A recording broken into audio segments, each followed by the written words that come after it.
But again, it's hard to ignore the fact that that could not have come about without generations upon generations of Christians who continued speaking God's word, even in the midst of persecution, in the midst of great hardship, so that I could one day believe in Jesus. I just think that, you can make that argument, and I can understand it to a certain extent, but at a certain point, you're just kind of blinding yourself to the reality of what's come before you. If you don't at least consider this great tradition of people who have handed down the faith. That's what tradition means, is to hand down, with the result that you're now a Christian. So is it good to be a confessional Lutheran? I think so. Yeah. Yeah. I kind of like it. And what does that mean? What does that mean? Because I've heard that phrase used pro, I've heard it used negative. Obviously, I think when people are using it negative, they've got an idea in their mind of what a confessional Lutheran is. And maybe it's a little bit clouded to what a confessional Lutheran actually means. Maybe you can define what it actually means and why you think it's good. Yeah. So the hard part about talking about what it is to be a confessional Lutheran is precisely what you've identified. There are a lot of different ideas out there about what we mean when we use this term confessional. And so there are various understandings of what it is to be a confessional Lutheran that I might not be on board with. But, to give kind of a few ideas of what it might mean to be confessional, some people would say that, being a confessional Lutheran would mean, having the confessional writings of the Lutheran Church in your church's constitution, having your pastors swear to them in their ordination vows, and just having that be kind of a part of the, formal life of your church, and as a result of its history and something like that. I'm all for congregations having the confessional writings in their constitutions and for making their pastors include them in their ordination vows. But if that's as far as it goes, it's not worth much of anything, right? Like if you take an ordination vow that you say, I think these confessional writings are okay, and then you turn around and start doing altar calls at your service and, saying that people have to make a decision for Jesus, which is contrary to what the confessions say, that kind of confessionalism doesn't get you very far. And so there's that kind of confessionalism, a kind of formal confessionalism that I don't think is very helpful. Some people, when they see confessionalism, and I think these are people who maybe wouldn't describe themselves as confessional Lutherans, but who would be describing other people that way, they might see confessionalism as kind of an anachronistic approach to the faith, which is to say, we are going to try to live as if we were 16th century Lutherans. Yeah. Right? We're going to try to make our services and our church culture and our way of talking as close to 16th century Lutheranism as possible. And, if somebody asks us some question that doesn't really actually get dealt with in the confessions, because it turns out not every question that can ever be asked is dealt with in the confessions, we're just going to respond by quoting the formula of Concord at you and ignoring the thing that you actually want to say, right? And so this sort of repristinating, anachronistic approach to the confessions, I think is often an accusation from people who would not consider themselves confessional, but maybe some people do fall into that sort of a problem. The guy I was talking about earlier, Gunther Wenz, he actually kind of accuses the Missouri Synod and Friends of falling into that kind of tendency. Okay, yeah. So there are people who would think that that's who we are, right? Yeah. And so, that I don't think is a sort of confessionalism that I would like either. I think that confessionalism looks something more like this. We realize that we would not be Christians without this great tradition of people who have come before us, like I was talking about earlier. And the tradition, the content of what's been handed down by these people ultimately comes to us from the apostles themselves and from our Lord Jesus. That's where we know what the tradition is from looking to them.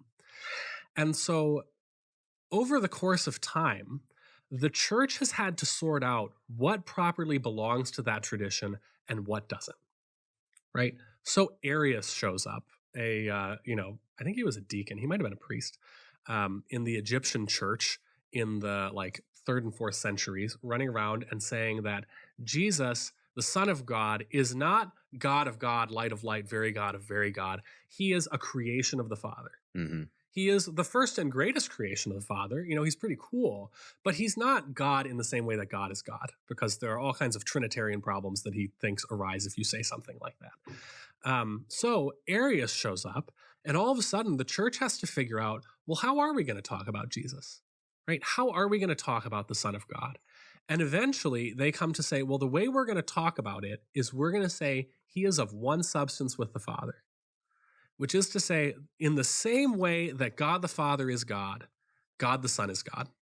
They're not, he's not less of a God. He's not a different kind of God. He is God in the same, sense in which God the Father is God.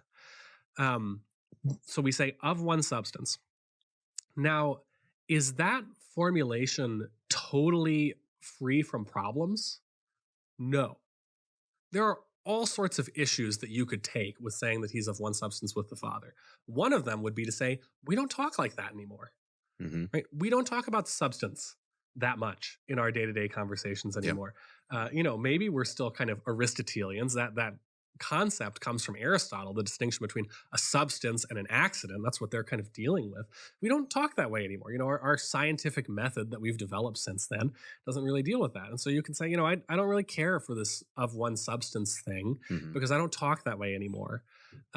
Or you can even look at it and like St. Augustine in his writing on the Trinity, he gets kind of nervous about the way that the Western Church takes up this language of substance. He thinks that maybe the Latin word for substance isn't the best translation of the Greek word that they were using, and he puts forth the word essence instead, and we use both now. But like there are various kind of issues that you could take with that, but you just have to look at it and you have to say, I cannot be a Christian in such a way that is divorced from the understanding that Jesus is of one substance with the Father. Mm-hmm. I can either reject it, right? You can do that if you want to. Not a good idea, but you can do it. You can accept it as the truth, but you can't ignore it. Mm-hmm. Because pretty much the whole church on earth at one point agreed that this is true. And so there's been this process of sorting out, okay, a problem arises. We figure out what we're going to teach in light of that problem. And we've handed down the collection of essentially what we're going to teach in this book that we now call the Book of Concord. Mm-hmm. Right? Over the course of history, we get kind of the ways in which the church has decided we're going to teach about the faith in these ways in light of all the stuff that we've experienced. And so now this has come down to us. And if you realize, if you think that the church was right about this stuff, then that means that it's going to in some way define the way that your church teaches and the way that you go about living your life. Mm-hmm. And I think that's what confessionalism looks like, is just to have this realization, there is a whole history that has come before us. The church has handed down to us certain ways of articulating the tradition that has come from the apostles, the content of the faith. And we are going to let that guide the way in which we teach, the way in which we live. Mm-hmm. I think that would be kind of the beginning of my definition of what it would be to be confessional. Yeah, that's great. Sense. And what I see you talking about there too is, so you talked about particularly one heresy or one wrong way of thinking that happened in the 3rd and 4th century. Yeah. So in 2020, it's very important that you don't think the way that Arius did. Correct. Yeah. And so that's important. But then after that, it's not like there was no more issues, right? Like to your point, not everything was solved at that point. No, it took a few hundred more years for them to even figure out, what Arius had thought and why he was wrong. Yeah. And those lead to, there's other errors that come up, probably almost every century, but they're dealt with, and they're dealt with very thoughtfully by very educated and very scripturally sound individuals that spend years and, hours upon hours and working with a lot of different people to come up with these statements of faith that we should be aligned to as Christians. 4th century, 16th century, those debates are still going on today with new issues that arise that weren't issues of the 4th century. So what I hear you saying is, if you want to be a Christian, that your life is aligned to the way a Christian's life should be aligned, that you're thinking the way a Christian should be thinking, you should be aware of not everything in Christian history, but at least these big pillars of kind of heated debates where kind of diabolical issues rose up, because you don't want to be on the side of the diabolical issue or the way of misspeaking about the way that Jesus is, or misunderstanding who the Son of God is. So the Book of Concord it's not everything. It's kind of the beginning of these are the things that you should know, you should be aware of, and you should be able to speak rightly about if you're a Christian, because these things are still relevant for you today.